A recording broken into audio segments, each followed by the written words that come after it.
Que força é essa que o Brasil tem, que faz a gente ser quem a gente é?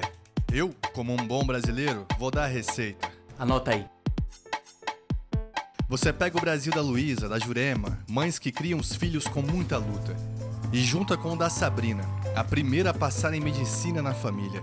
Depois pega o Brasil do menor desemprego da história, junta o Brasil do passinho com o país que tá tirando um estádio lotado por dia do mapa da fome. Uma pitadinha de colheita e de tudo aquilo que somos os melhores. A alegria, a nossa gente. Gente que empreende, prospera. Gente que saiu do Bolsa Família porque agora tem renda. Gente que não desiste, com nosso esforço colocou o Brasil de novo entre as 10 maiores economias do planeta. É, família, essa é a nossa força, o nosso jeito de acolher. Com muito trabalho, estamos dando a volta por cima para avançar ainda mais. Porque o Brasil é seu, é meu, é nosso. O Brasil é dos brasileiros. Governo Federal. Nascemos de uma vontade coletiva, de pessoas visionárias, empregados caixa. Hoje, somos o palco de todas as vozes. A galeria de todas as cores. A dança de todas as expressões. A oficina do aprender e ensinar. Completamos 45 anos. Com a genuína expressão do que é ser brasileiro. Caixa Cultural, 45 anos. Culturando para o Brasil.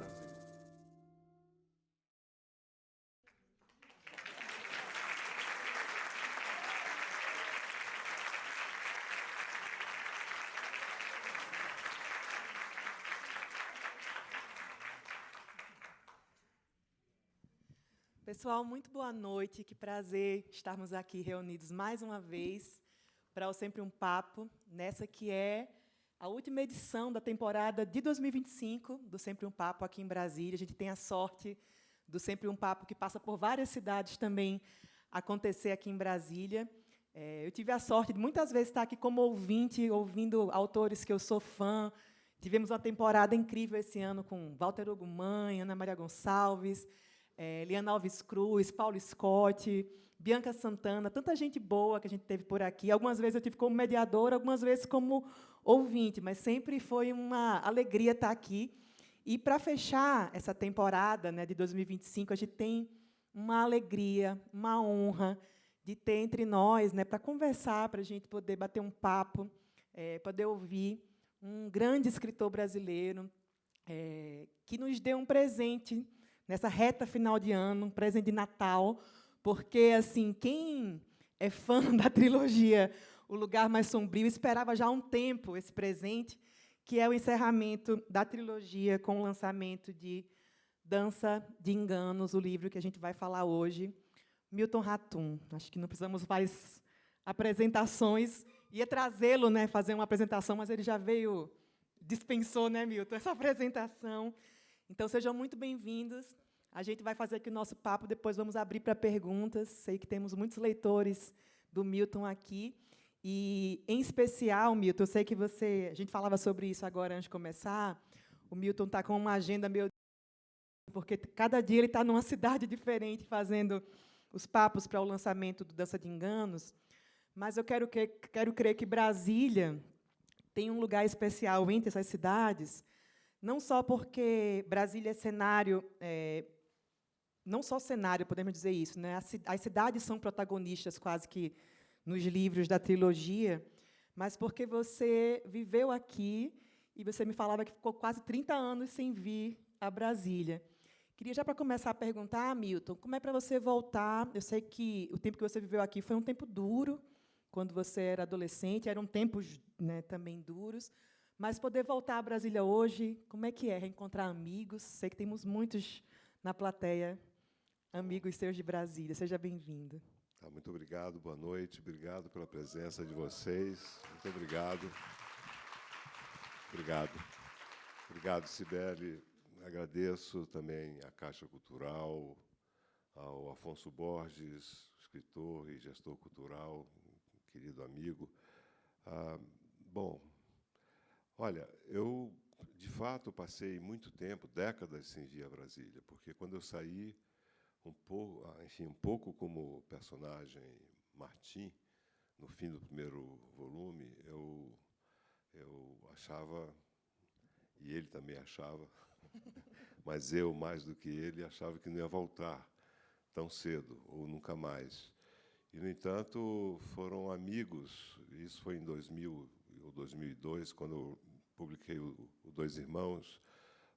Eu acho que foi o Carlos Marcelo, o escritor, o jornalista Carlos Marcelo, que trabalhava no Correio Brasiliense, me convidou e disse: Brasília mudou, e você também mudou, então você precisa vir e tal.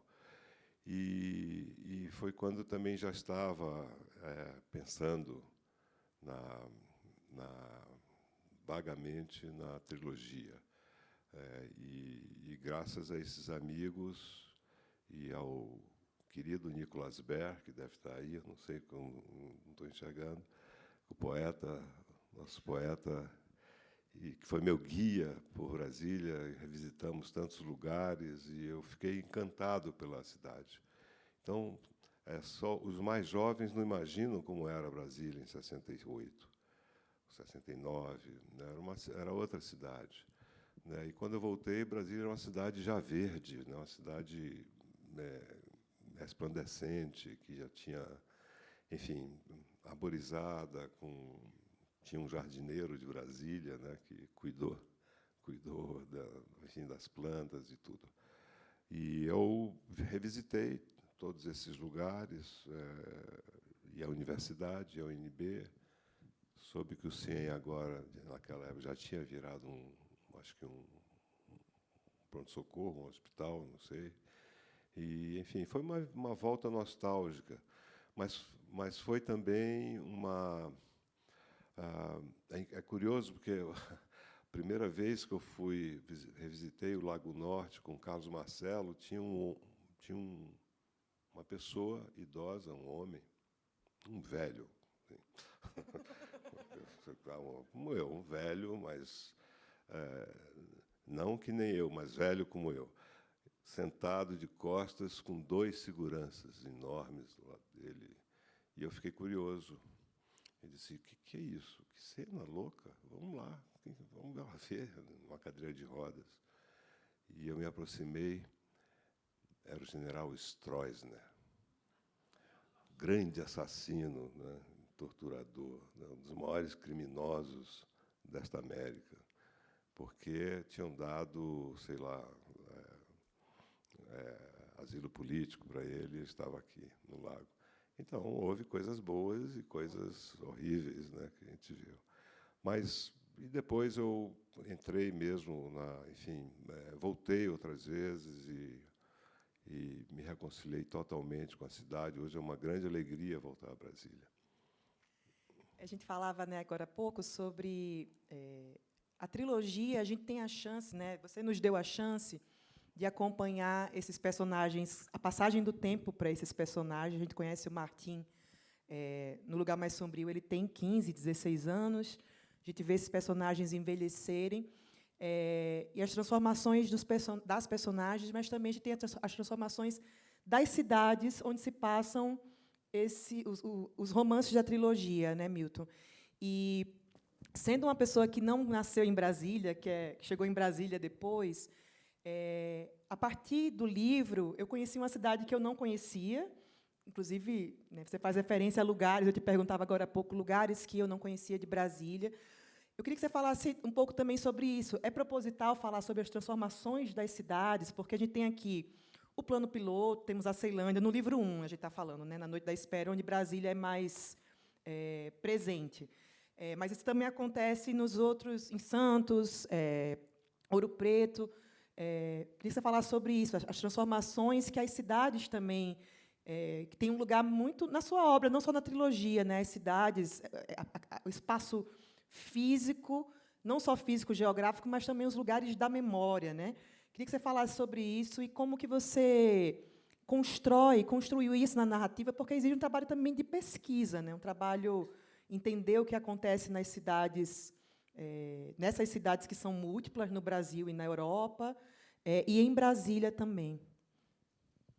Sim, eu acho que isso, tem alguma coisa a ver com a minha formação de arquiteto, né, de estudar, enfim, a história da cidade, desenvolvimento urbano e pensar na cidade, enfim, mas na literatura mais como centro simbólico, né? Nem tudo, quer dizer, nem tudo de Manaus enfim, é exatamente como é, porque há também uma construção a partir da sua memória, né? Quer dizer, já não é mais a cidade como ela exatamente foi, mas talvez como ela poderia ter sido.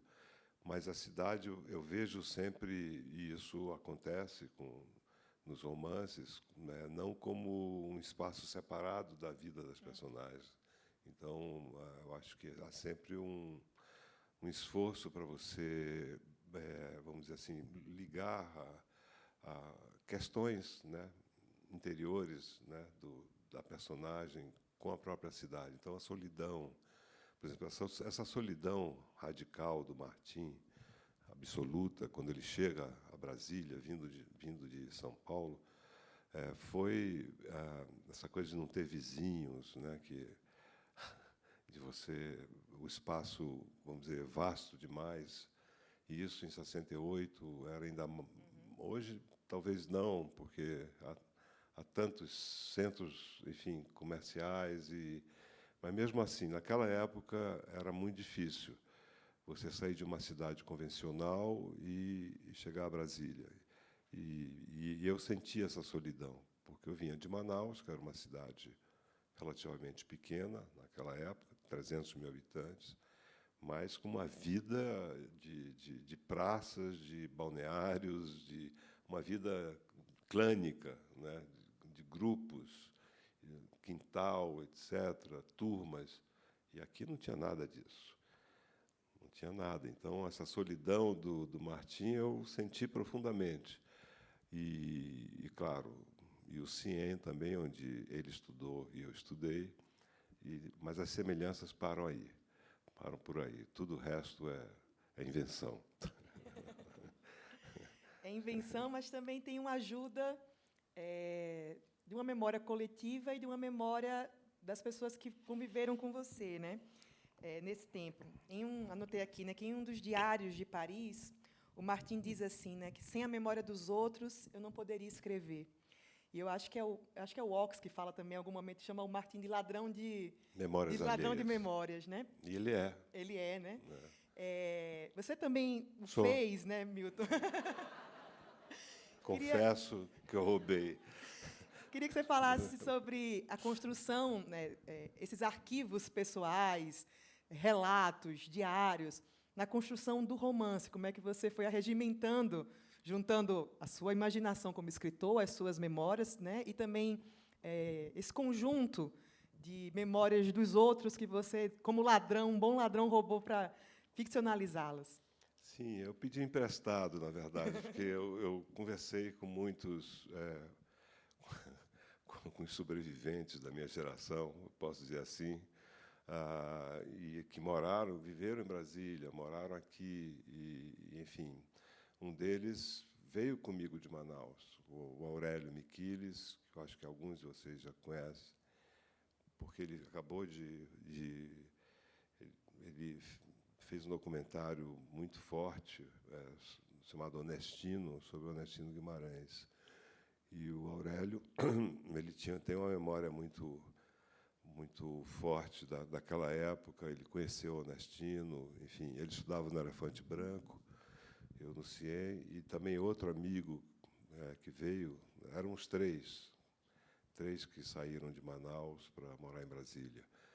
E depois a fase de São Paulo, né, quer dizer, alguns amigos e amigas dos anos 70, né, como, por exemplo, a atriz Tuna Dueck, que foi presa e torturada, enfim. E eu pedi para essas pessoas, se vocês tiverem alguma coisa guardada, anotações, diários, e eles abriram o baú e me deram tudo. Tudo. Você pode usar, você se vinga pela gente, porque não dá para ficar guardando isso. E eu fui lendo, e de outras pessoas também. E eu fui lendo esse material todo. Na verdade, eu aproveitei pouquíssima coisa. Era mais o ambiente e as histórias que podiam estimular a minha imaginação, né? Porque a imaginação, ela também tem uma forma, vamos dizer, ela tem um papel, cognitivo muito forte. Ela nos leva ao conhecimento de alguma coisa também, porque não é, como dizia o Conrad, ela não cai assim do céu e bom, às vezes sim, aí você escreve uma história da carochinha e todo mundo pode voar, aí, sabe, você acorda com asa de anjos, sei lá, tem isso, essa imaginação que tende ao romanesco, né? Mas o Machado dizia, fuja do romanesco, porque o romanesco é sórdido. E como eu sou um autor realista, que gosto do realismo, e admiro os romances realistas, eu me apego muito a essa, vamos dizer, a verossimilhança, vamos dizer assim. Eu digo isso sem muita convicção, mas eu me apego à verossimilhança, que o Jorge Luiz Borges tem uma coisa interessante sobre isso, a verossimilhança. Ele diz, olha, às vezes o que você lê no romance, ele não convence muito, porque também a própria realidade é improvável. Tende a ser também aquilo que a gente pensa que é e não é também, né? Então, essas cartas e diários e, enfim, confissões e anotações também me ajudaram, né? Desse grupo de Brasília e depois de São Paulo. E aí eu comecei a montar esse quebra-cabeça, que no fundo é um cavalo de batalha, porque tem um jogo de tempo, aí começa em Paris, em 77, aí recua para Brasília, em 68, aí vai, enfim, está tudo cruzado, Santos, e os lugares, os centros simbólicos são vários também, Campinas, Santos, São Paulo, Paris e Brasília, né? E depois, agora no fim, Ouro Preto, que é outra história. Ouro Preto é outra história. Mas é uma história que tem a ver com a minha vida também, com as minhas idas a Ouro Preto nos anos 70. Você falou, estava vendo o Roda Viva, você falava que ia ao festival... Maravilhoso, Festival de Inverno. Festival de Inverno, que era, vamos dizer, uma festa, né? Uma festa, e tinha muita repressão também. E que está no livro, que está no Dança de Enganos. Milton, esse livro, o primeiro saiu em 2017, o segundo 2019, e o terceiro levou mais tempo. E, quando eu terminei de ler, eu acho que eu entendi um pouco porque demorou... Você já falou sobre entrevista sobre isso, mas porque tem um nível de detalhe, de preciosismo, que quem acompanhou, você falou agora sobre quebra-cabeça, né? Quando você revisita o primeiro livro, você consegue entender coisas que já estavam ali no primeiro, a gente consegue ampliá-las no terceiro. Um tipo de detalhe sobre a vida dos personagens que é muito impressionante. Eu fiquei pensando como que é a sua lógica de trabalho para construir uma história como essa, que não tem esses furos, e que a gente consegue reconhecer, esses personagens ainda são os mesmos, embora o tempo tenha passado, mas ainda são eles. Queria que você falasse sobre o tempo que levou para maturar e escrever o Dança de Enganos, e como que, para você, essa passagem do tempo, que também é do seu tempo como escritor e do tempo dos personagens, né? Como é que você trabalhou isso no livro? Porque temos muitas coisas para falar sobre o Dança, mas eu acho que isso é uma coisa muito impressionante, assim, porque as respostas chegam aqui e é preciso um nível de cuidado, critério, que não basta ser só bem escrito, né? Tem um detalhamento que a gente consegue entender quando a gente chega aqui. E queria também saber se, quando você começou, você já falou que tinha a história meio como um todo, mas se você descobriu coisas novas sobre esses personagens, ou coisas que surgiram que não estavam no plano inicial e que vieram a acontecer na revisão do livro da terceira parte, né, do terceiro livro, parte do Lugar Mais Sombrio. Foi um processo lento, como sempre, e eu escrevi tudo durante mais ou menos 10 anos. E depois, quando eu pensei em publicar o primeiro, eu reescrevi. E o segundo, e foi assim, sucessivamente. O segundo, ainda levei 2 anos. O terceiro, 5. Se tivesse um quarto, seriam 10. Eu nem sei se eu escreveria. Né? Quer dizer, uma coisa de louco, essa lentidão. Mas eu também tinha, vamos dizer, a coisa do governo passado, quer dizer, as duas pestes, né? Quer dizer, a Covid e o desgoverno, que foram duas pestes, 2 pragas que apareceram. E eu, enfim, tive que mudar algumas coisas, ou acrescentar algumas coisas. Né? Mas isso que você falou, do detalhe, é tipicamente do realismo. Né? Você... aquilo que o Borges chama de, como é que ele diz, são pormenores lacônicos de longa projeção. Bonito, né? Mas é o Borges que fala isso. Sou eu, não. Esse pedantismo não é meu, é dele. Mas é bonito, mas é isso. São pormenores de longa duração. Quer dizer, tudo tem um sentido. Se você pensar num episódio posterior. Então, por exemplo, vou dar só um exemplo. Essa estatueta, no primeiro romance, ele frequenta o Martim e o grupo e o nortista.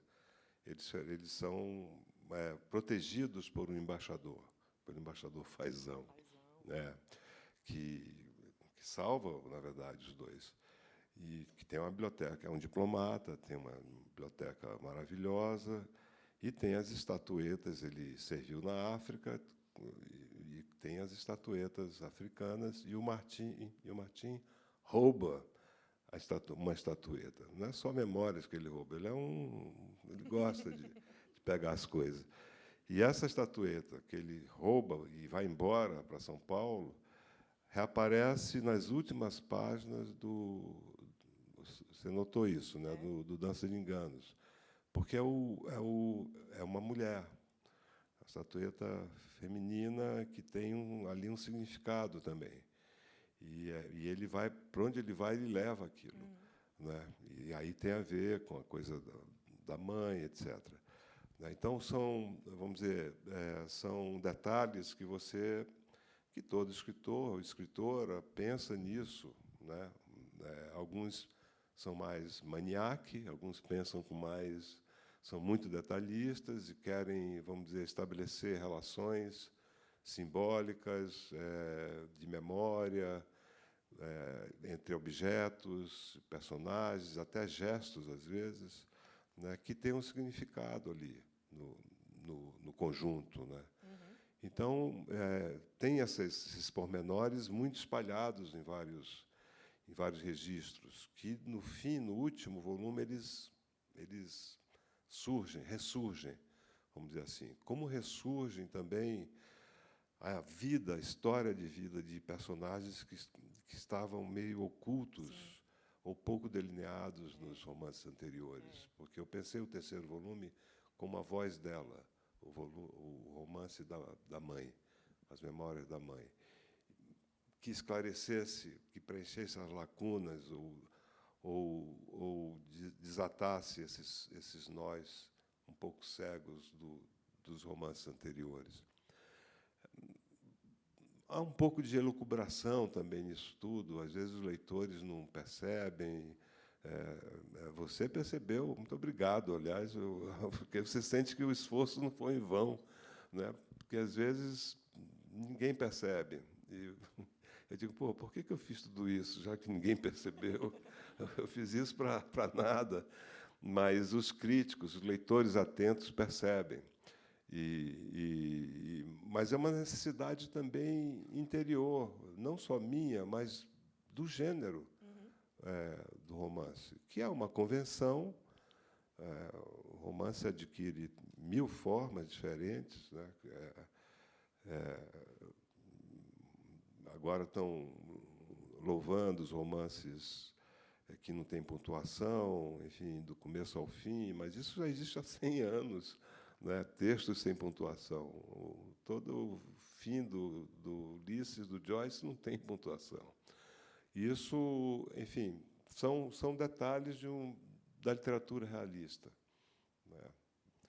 E que você falava sobre a influência das duas pestes na revisão da Dança de Enganos, e, em vários momentos, a gente consegue ver ou se identificar, né, porque os períodos autoritários, e aqui em Brasília, quem vive em Brasília vive na sede do poder, acho que sente isso de uma maneira diferente, às vezes, de quem vive em outras cidades. E várias vezes a gente lia e parecia que a gente estava lendo uma coisa, né, do nosso tempo.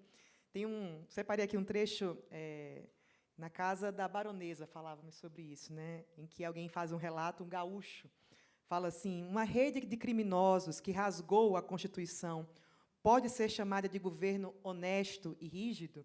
Estão falando sobre o governo militar, mas serve para a nossa discussão de hoje, inclusive depois que aconteceu ontem à noite na Câmara dos Deputados, né, os homens da morte, que estão no livro, os quadros de Leonardo.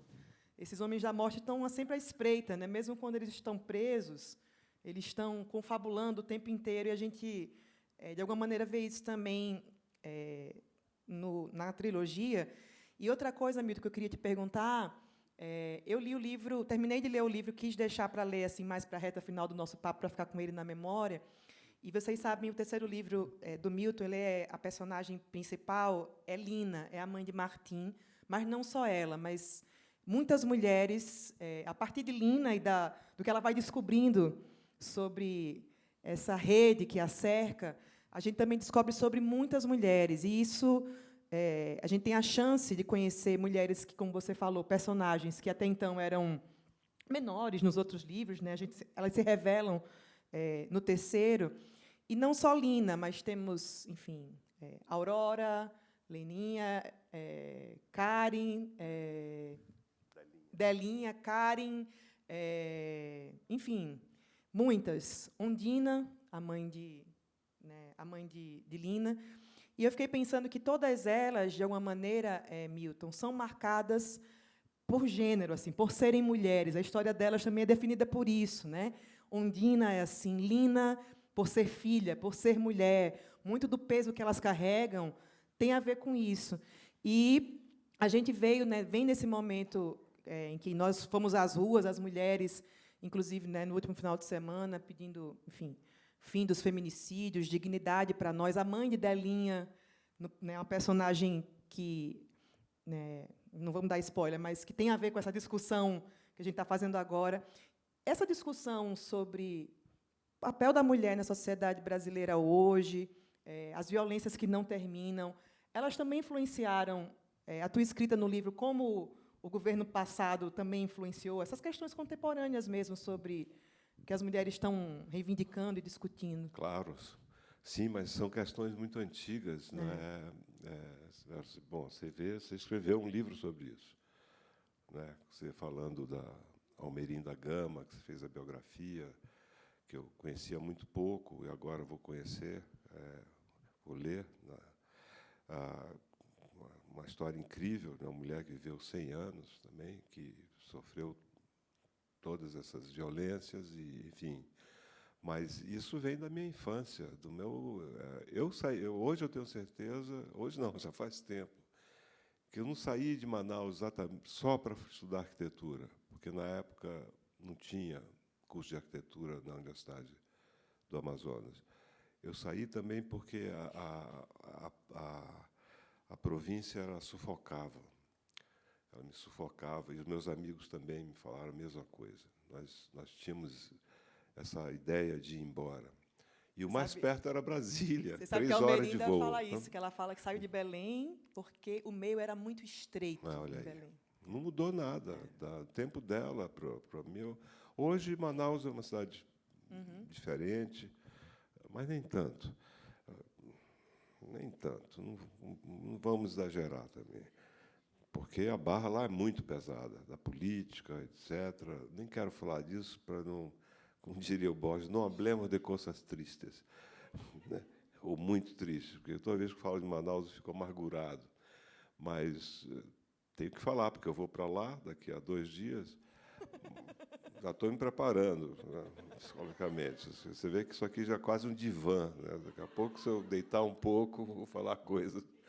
Mas, na minha infância, quando eu via aquelas mulheres, moças, às vezes meninas, maltratadas e humilhadas em toda Manaus, toda a classe média e elite de Manaus, eu não entendia aquilo. Depois eu fui elaborando aquilo. E aí isso resultou em quê? Numa personagem do Dois Irmãos, a Domingas, que já é uma personagem que eu pensei em 1990, 91,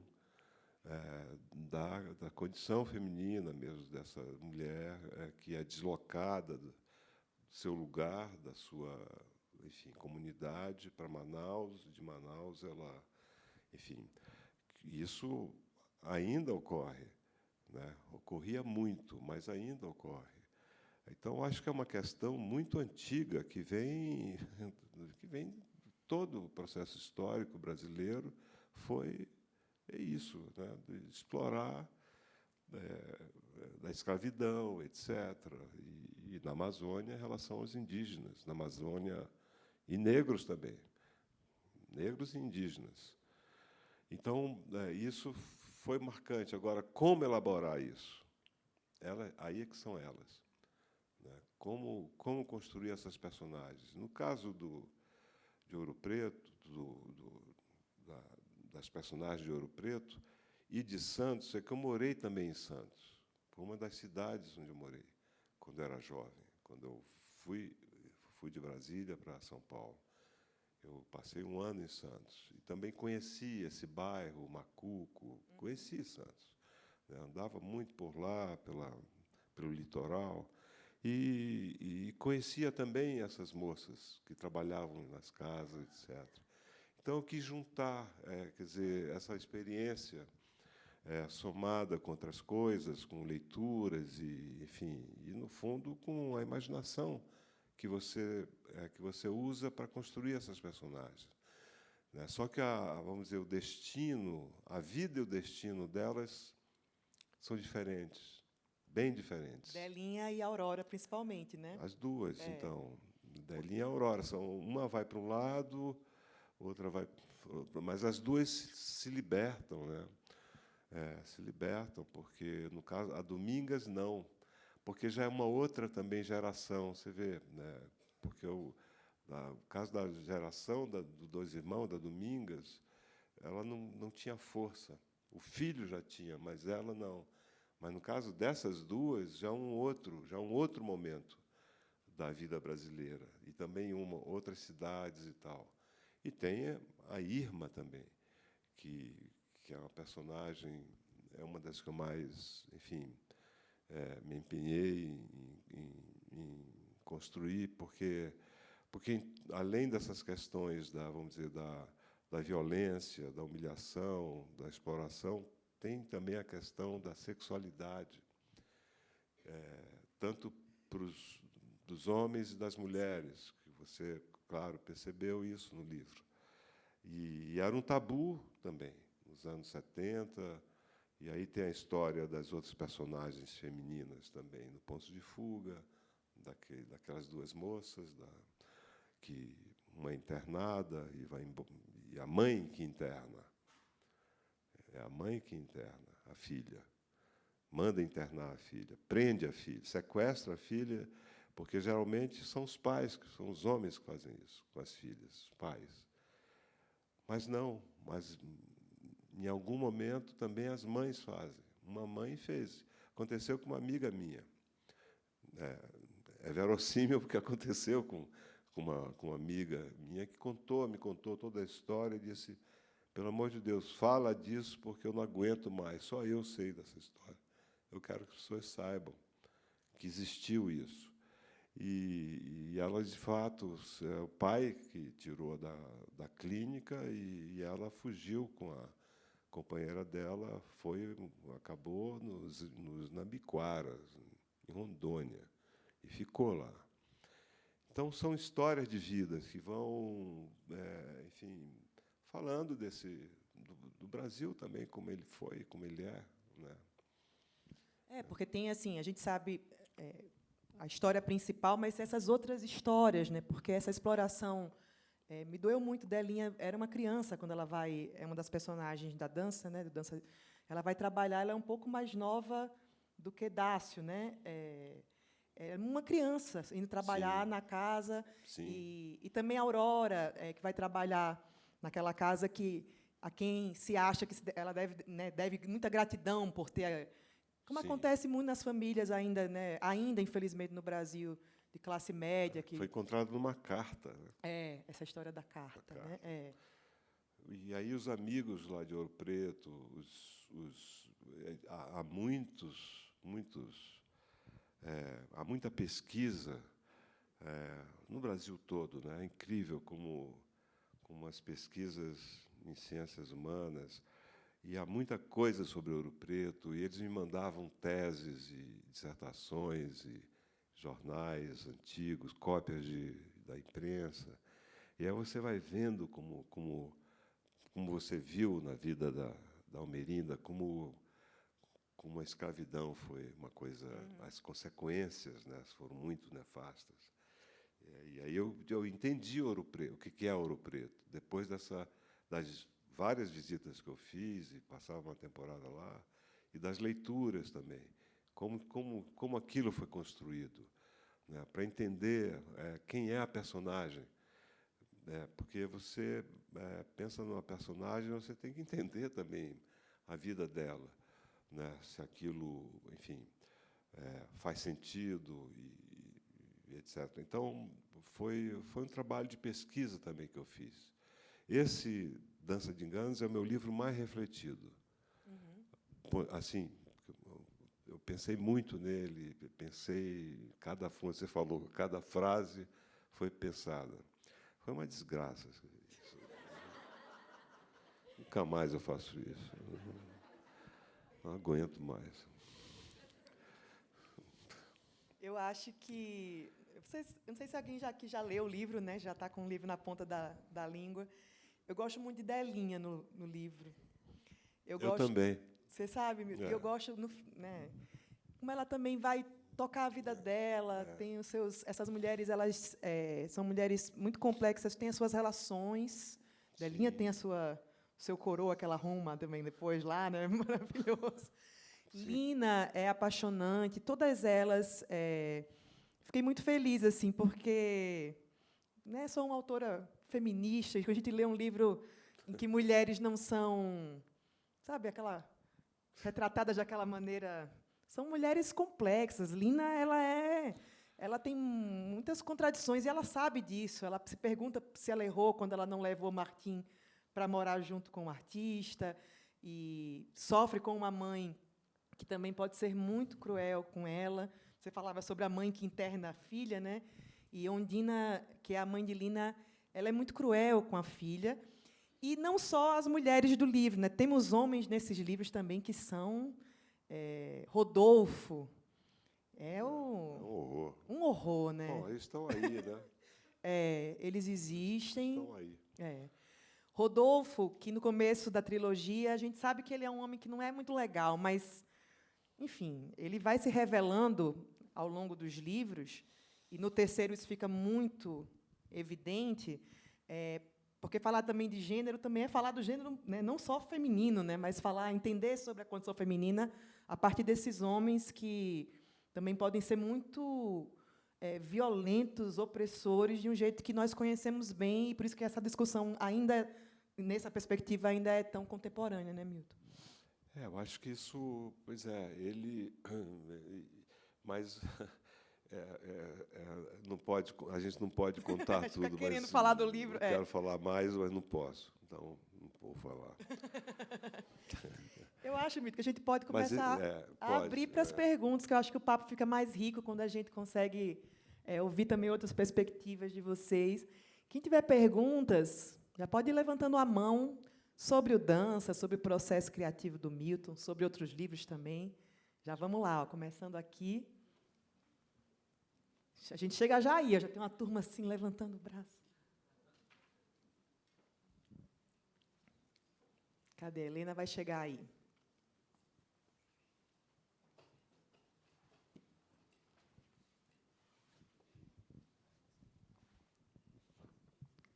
Boa noite. Gratidão por estar aqui com a gente e compartilhar toda essa experiência. Obrigado, Cibele, por essa apresentação. Meu nome é Hércules Barros, eu sou jornalista. Me aventuro também em escrever crônicas. Sou contemporâneo do Carlos Marcelo no Correio Brasiliense. E, Milton, eu tenho uma curiosidade e uma pergunta. A pronúncia do seu nome, Milton Atum ou Milton Atum, ou cabem as duas coisas?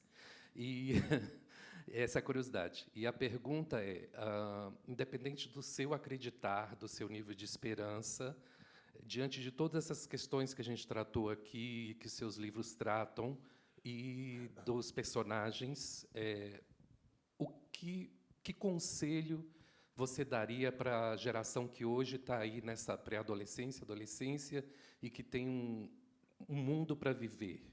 E que a gente falou que parece que meio que anda em círculos, mas, enfim, que conselho você daria a partir da tua experiência? Muito obrigado. Bom, a primeira pergunta é fácil, a resposta é fácil. Olha, sempre em Manaus e em Brasília foi atum, porque em português não existe o H aspirado como em inglês, né? A gente não diz hotel, não é mesmo? E esse negócio do ratum é porque São Paulo, os paulistas acham que falam árabe. Eles acham que falam árabe, mas não falam.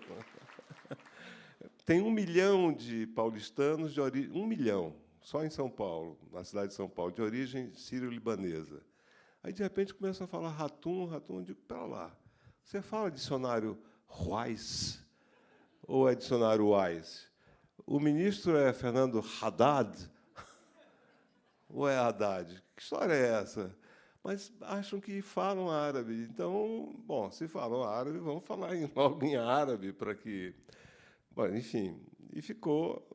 Em Manaus é sempre atum, e aí, quando eu volto, eu me acostumo de novo ao atum. Para os jovens, olha, eu não sei o que dizer. Já não sei mais o que dizer. Porque Cara, eu fui pai coroa e tenho ainda um filho, 2 filhos jovens, vamos dizer, já não são mais adolescentes. Mas é uma batalha para você, sabe, o joguinho, o celular, né? O mundo mudou, já não haverá mais leitores como havia. Bom, eu vou bem longe agora, na década de 1950 ou 60, quando a literatura, vamos dizer, tinha um valor enorme, né? Quer dizer, muita gente lia. Então, hoje, a minha juventude em Manaus, por exemplo, foi sem televisão. Não conhecia televisão, não havia TV. Então, o que a gente fazia? Além de ir aos balneários, aos rios, etc., a gente lia, certo? Ouvia histórias, lia. Mas hoje isso acabou, né? Agora, para quem quer, para um jovem que quer escrever, que tem, vamos dizer, a ambição de ser escritor, de ser romancista, primeiro, ele precisa gostar de ler. E ler o quê? Ler os clássicos, né? É isso, não tem muita... Viver intensamente e ler os clássicos, né? Quer dizer, eu fiz isso, quer dizer, quando eles me perguntam, os jovens me perguntam, e eu vou muito a escolas em São Paulo, fui a dezenas e dezenas de escolas, e sempre tem alguns que querem escrever, e me perguntam, e falam, olha, você viva intensamente e leia, né? Leia os bons livros, leia alguns clássicos. Aí eu falo da minha experiência, que foi um pouco neurótica com isso. pouco não, foi bastante neurótico. Porque quando me deram, lá na USP, eu estudava arquitetura, mas fugia dos cursos de cálculo, essas coisas, ia para aula de literatura, como ouvinte. E um professor me deu uma lista dos great books. E aí eu achava, isso foi em 76, por aí, 76, eu achava que eu só podia escrever o primeiro romance depois de ter lido aquela lista, que é uma maluquice total. Maluquice, que estavam os romances do Faulkner, vários brasileiros, pan-americanos, os russos, não sei o quê, os gregos, o teatro grego, Shakespeare. Eu digo, porra, Molière, Racine. Bom, eu fui lendo, né? Por isso que eu demorei também. Até acabar uma parte daquela lista, eu já tinha 35 anos. É assim. Mas não me arrependo. Porque, aliás, na primeira resenha, uma resenha do Relato de um Certo Oriente, uma crítica do Rio falou das influências e ela estava absolutamente certa, a desgraçada. Ela reconheceu. Ela era uma menina, era mais nova do que eu. Aí, 30 anos depois, eu me encontrei com ela e disse, como é que você sabia daquilo, que eu tinha lido aquilo? Aí disse, porque eu sou leitora. Sou leitora precoce. Eu digo, tá bom. Complementando aqui, Milton, acho que também você fala sobre isso, né? Porque o tempo que levou para escrever, o tempo que você leva para escrever, é um tempo que não é o tempo que as pessoas têm hoje de dedicar para a escrita, para as coisas em geral, né? Para a leitura, para a escrita, mas é preciso uma certa obstinação, assim, né? Para poder escrever e maturar as ideias e, enfim, revisar, fazer como o Graciliano falava, né? Que você tem que trabalhar as palavras como uma lavadeira trabalha, né, a limpeza do pano na pedra, né? Assim, demora, né, Milton? Romance tem muito disso, né? A poesia não, porque os poetas e as poetas são seres iluminados, né? Tenho absoluta certeza. Não há poeta. Você trabalha muito texto. Manuel Bandeira levou mais de 10 anos para escrever, revisar profundamente, que é um dos grandes poemas da literatura brasileira. Mas ele dizia que a poesia, o poema se faz, se escreve. Aqui, para ele. Escreve para ele, para os mortais. Como é que você faz isso? Como é que ele consegue aquilo, gente? O Drummond, enfim, os poetas, o Nicolas está aí. Falei ontem para ele, você me dá isso aí para ler? Como é que você consegue fazer isso aí? Eu jamais conseguiria. Porque o romance tem essa obstinação, ele exige isso, anos a fio. E, quando a pessoa não tem paciência, aí não sai, ou, sei lá, às vezes... Há casos em que você escreve em um mês, grandes livros, você escreve, sei lá, num jato, assim, isso acontece. A Raquel de Queiroz era uma menina quando escreveu 15, e é um livraço. É um dos grandes livros não só sobre a seca, de 1915, mas sobre aquela personagem, sobre a relação dela com uma intelectual, uma jovem intelectual ali meditando, pensando, ali no sertão, sozinha. É um romance sobre a solidão feminina também. É um lindo romance. A Raquel nunca mais escreveu um romance tão forte quanto esse. Mas, ou a Clarice, com ainda uma menina, escreveu Perto do Coração Selvagem, mas são exceções. Na maioria das vezes, são anos e anos de luta com as palavras. A Alessandra tinha levantado a mão aqui. Vamos aqui, Helena. Boa noite, Cibele. Boa noite, Milton. Eu sou a Alessandra, sou jornalista, escritora. E trago um pouco uma curiosidade também, Milton, dessa Brasília que você abandona, pensando que não voltaria nunca mais para essa Brasília que o Nicolas te apresenta. Eu também fiquei muito tempo, assim, durante 20 anos, cobrindo política e economia aqui. A gente fala mal de Brasília, só mostra o lado sombrio de Brasília, mas também tem o outro lado da Brasília que muitos de nós que vivemos aqui desconhece, como Vladimir Carvalho mostrou, né, do massacre da Pacheco Fernandes, que pouca gente conhece.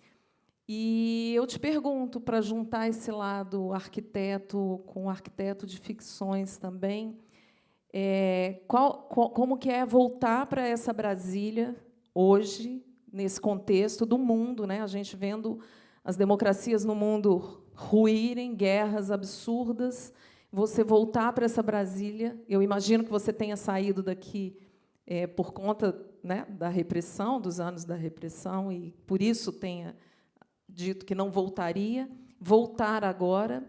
E eu pergunto se, como ficcionista e arquiteto também, se você consegue arquitetar outros possíveis e da onde vem a sua esperança hoje.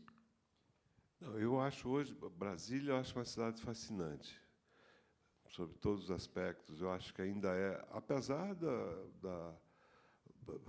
enfim, o plano piloto foi muito alterado, né? Foi uma coisa, foi violentado mesmo, né? Porque a partir dos anos 70 e durante a ditadura, tudo era possível fazer. Em Brasília, em Manaus, em São Paulo, Rio, você podia fazer qualquer coisa. A minha cidade foi destruída, o centro histórico foi destruído, sobrou lá um miolinho e teve, inclusive, um prefeito que pensou alto e falou que o Teatro Amazonas podia ser derrubado e virar um estacionamento. Foi um coronel prefeito que aparece. Ele me inspirou um personagem dos Cinzas do Norte. É ele. Ou algo parecido com aquele monstro, né? Então, foi a barbárie total. E depois continuou assim. São Paulo hoje é uma cidade, é uma das cidades mais hostis que eu conheço.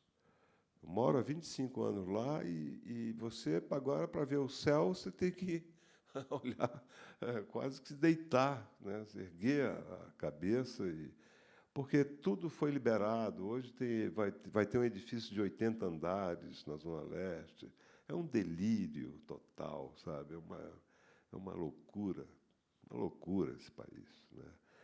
Então, olha, como perspectiva, eu não sei, eu não sou o otimismo, enfim, não tem frequentado muito o meu horizonte, assim, eu acho que, mas acho que a gente sempre também não pode se deixar imobilizar, sabe? Eu acho que você vê, vamos dizer, um horizonte sombrio, mas eu acho que você tem que ir às ruas. Essa é a minha esperança na mobilização das pessoas. O que vai acontecer domingo. Em São Paulo, com certeza. Espero que aconteça em todo o país.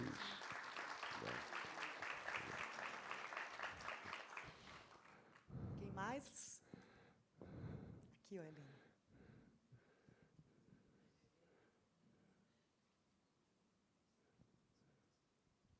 Olá, boa noite. Sou Fabrício, sou de Manaus. Olá. E a minha pergunta, primeiro, uma curiosidade também, se o senhor é garantido caprichoso. E uma pergunta, e tem duas perguntas. Eu fui um desses adolescentes que o senhor foi na minha escola em Manaus apresentar Dois Irmãos há mais de 20 anos atrás. Então, como é a recepção? O senhor percebe essa diferença de leitores por gerações? Eu li o Dois Irmãos lá, um pouco depois do lançamento, e também como leitura obrigatória de vestibular. E outros leem por... Enfim, em vários momentos, já percebe essa diferença geracional de leitores que vêm lendo seus livros, ou leem um livro, sei lá, o Relato Certo Oriente, já tem quase 40 anos, como têm sido essas leituras. E uma segunda pergunta, se puder. Eu li recentemente um ensaio que o senhor fez sobre a noção de espaço em A Selva e Média Maria. E aí a pergunta é como você mesmo analisa o espaço na sua obra, né? Como é essa noção de espaço na sua obra, que a análise, enfim, achei genial, traçando bem a diferença do que era a natureza, a floresta na selva e no Médio Maria, né? E como eles compuseram as obras. Sim. Bom, a primeira pergunta é, meu coração é vermelho. Então já está respondida.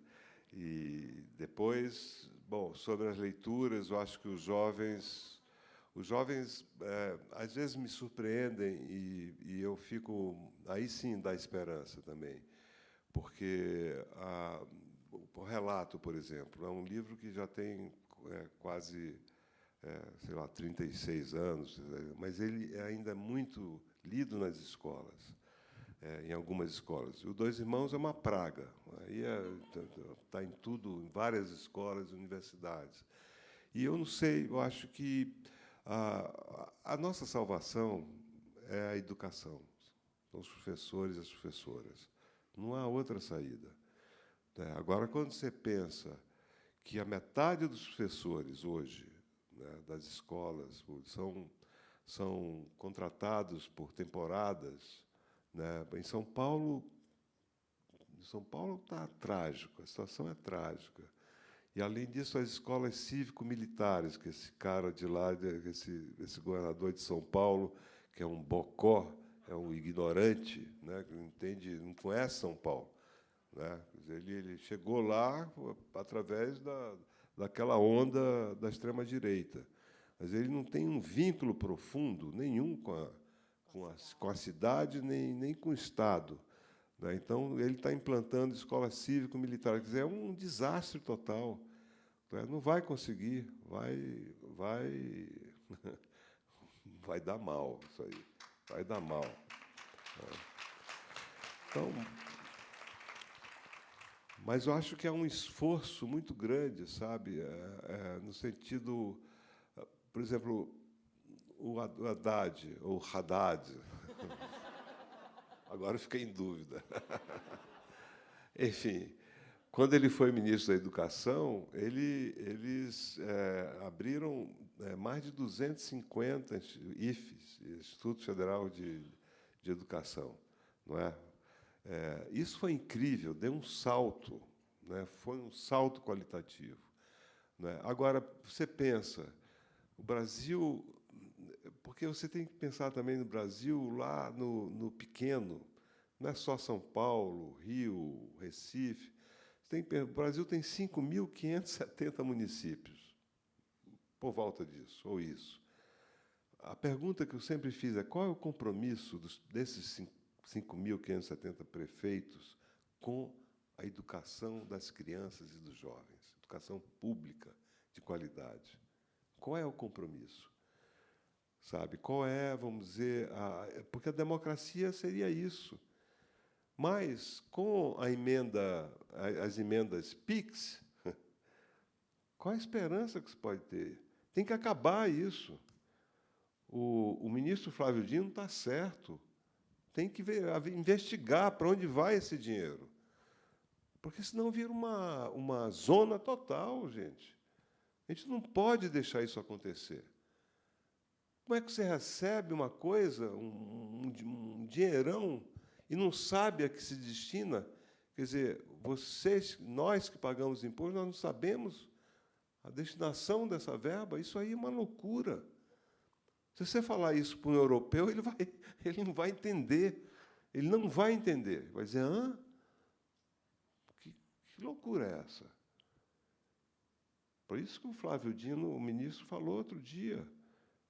Para que é? Para construir uma quadra? Então mostre, cadê? É isso.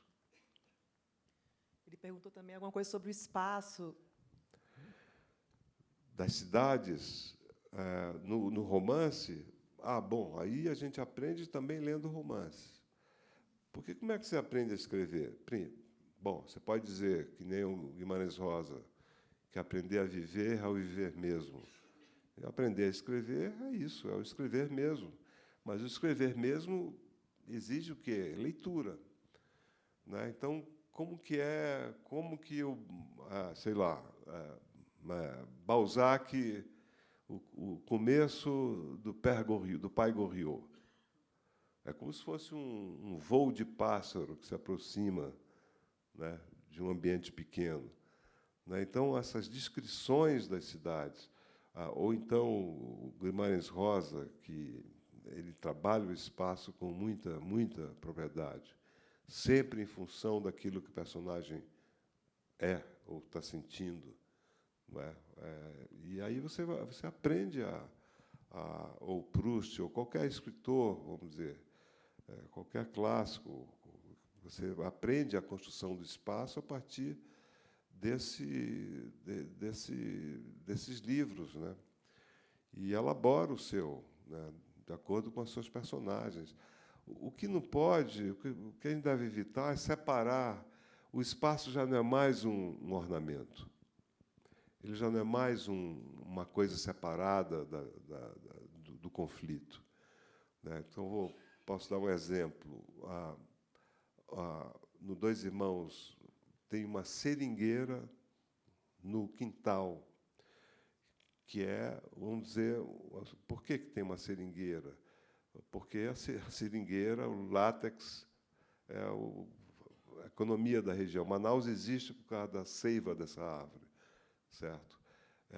Então, tem essa relação da floresta com a cidade.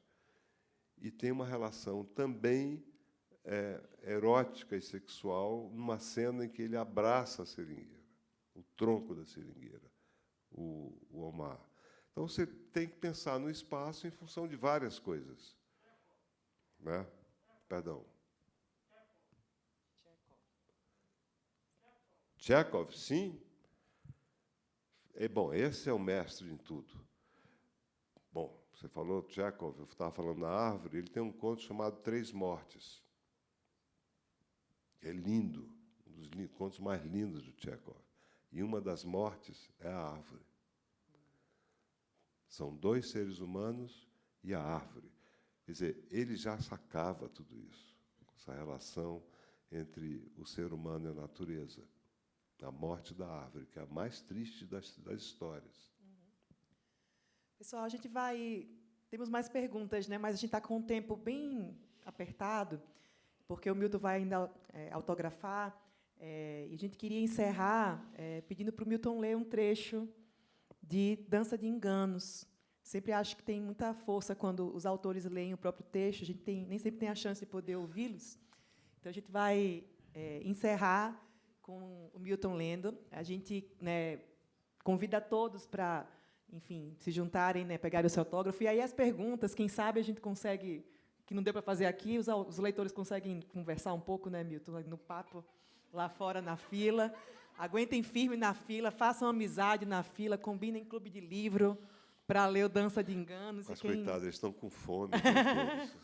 E quem não leu ainda, gente, olha, valeu a pena esperar, porque isso aqui é maravilhoso. Mas, Milton,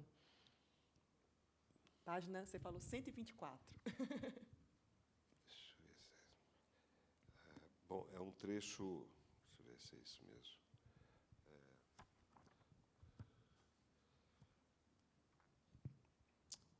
É um trecho em que a mãe, a Lina, ela está numa cidade chamada, muito perto de Ouro Preto, chamada Santana, que, na verdade, foi inspirada numa cidade chamada Chapada, que é uma rua só. É um vilarejozinho, né?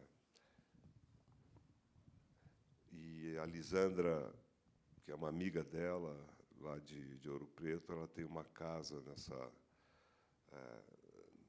nesse vilarejo. Então, ela diz, Lisandra queria que eu visse as estátuas das santas, os tesouros da chácara, guardados em caixas de madeira forradas de veludo. Deixei as santas para mais tarde, subi por uma trilha à Serra do Trovão até alcançar a pedra mais alta, com uma leve cavidade polida pelo tempo. Longe, lá embaixo, Lavras Novas. Mais perto, Santana, com seu casario numa única rua e uma igreja branca. Evitava lembranças e devaneios, não queria pensar em ninguém. Uma lagartixa cinzenta procurava insetos entre flores miúdas e botões brancos, pequeninos, a custo se entreabrindo. Não vi flores fecundas, nem as flores da vida, nascidas à luz do sol. Lá em cima, um pássaro atravessou uma nuvem pequena e emergiu no azul. O musgo desenhava na pedra oceanos verdes, mas a natureza não me livrava da amargura por nada saber do meu filho.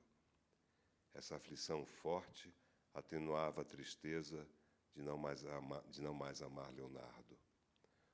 O passado é o tempo desse amor, e o próprio passado, anterior a esse amor que findava, me levava a uma igreja de santos, no alto de Monte Serra. O calafrio que então sentia era de outra natureza. Aquela igreja branca, bem mais antiga que a de Santana, estava cheia de marinheiros. Saí no meio da homilia em memória de Jonas Martim, desci a escadaria, caminhei até o Gonzaga, parei diante do bangalô branco. Jonas me esperaria na varanda. Delinha gozaria livremente o sábado ou o domingo, e antes de anoitecer, perguntaria no porto do estuário: cadê as flores para curar minhas dores? Uma voz disse meu nome. Era Oscar Doherty, que voltava da igreja de Nossa Senhora de Monte Serra.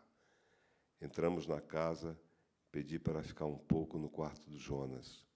Tudo no mesmo lugar, livros de poesia de navegação, uma carta náutica da Baía de Santos, romances de aventura, a foto da mãe na pequena ilha, onde o pai encontrara o filho morto.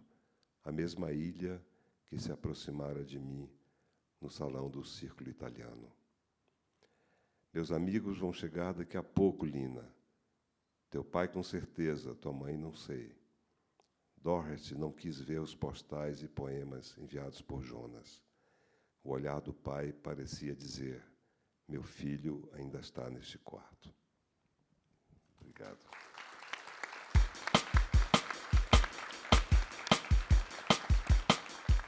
Obrigado.